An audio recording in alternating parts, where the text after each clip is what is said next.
সেদিন ছিল মা দিবস। তবে এই মা দিবসে রাজধানীর গ্রিন রোডের একটি বাসায় ছিল একটু অন্যরকম এক আয়োজন।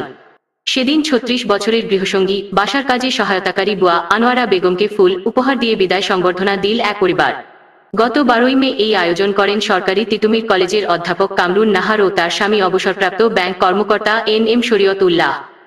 এই দম্পতির সংসার দীর্ঘ ৩৬ বছর আগলে রেখেছিলেন আনোয়ারা বেগম। এবার তিনি নিজের এলাকার ফিরে যাচ্ছেন। বিদায় সংবর্ধনা উপলক্ষে আনোয়ারার ছবি দিয়ে বানানো হয়েছিল ব্যানার। সেই ছবি দেখে আনোয়ারা লজ্জা পাচ্ছিলেন, খুশিও হয়েছেন।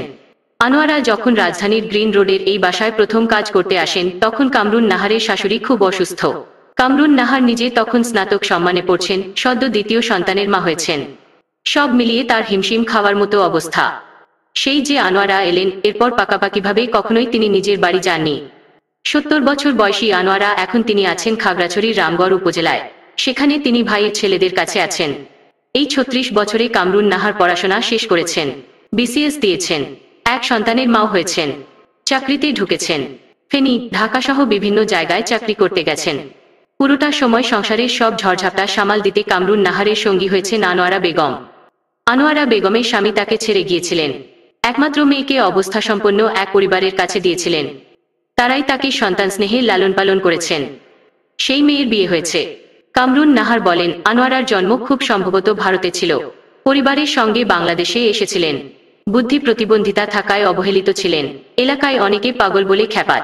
তার মা মারা যাওয়ার পর একা হয়ে যান। স্বামীও ছেড়ে চলে যায়। পরে মেয়েকে পালক দিয়ে দেন। এরপর ভাইও মারা যান। আনোয়ারা ভাবতেন আমি তার পৃথিবী। তাই আমি অসুস্থ হলে তিনি অস্থির হয়ে পড়তেন। আমি তাকে বুঝতে পারতাম, তিনিও আমাকে বুঝতে পারতেন।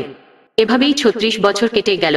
১ বছর ধরে আনোয়ারাকে বাড়ি পাঠানোর চিন্তা করছিলেন বলে জানালেন কামরুন নাহার। বলেন, এ কথা ভাবলেই চোখে পানি চলে আসত। অবশেষে গাড়িতে করে বাড়ি দিয়ে আসলাম। পুরো পথ আনোয়ারা আমার হাত ধরে বসেছিলেন। বিশ্বাসী ও দরদি এই মানুষটি কখনোই শহুরে জীবনে অভ্যস্ত হতে পারেননি। আপনজনকে আমরা যেমন বিদায় জানাই, আনোয়ারা বেগমকেও তেমনি বিদায় জানিয়েছেন। তিনি তো আমার পরিবারেরই সদস্য। গতকাল শনিবার পররাষ্ট্র মন্ত্রণালয়ের জ্যেষ্ঠ সহকারী সচিব তাহসিনা আফরিন আনোয়ারা বেগম ও তার বিদায় সংবর্ধনার ছবি দিয়ে ফেসবুকে একটি পোস্ট দিয়েছেন। যোগাযোগ করলে তিনি বললেন, এই দীর্ঘ সময় আমাদের আম্মুর বাসা আগলে রাখলেন আমাদের এই আনোয়ারা বুয়া। যে কোনো সময় মায়ের বাসায় এলেই হতো, দরজা খোলার মানুষটা তো ছিলই। আমরা ছোটবেলা থেকেই জানতাম আমাদের পরিবারের সদস্য সংখ্যা ৭ জন।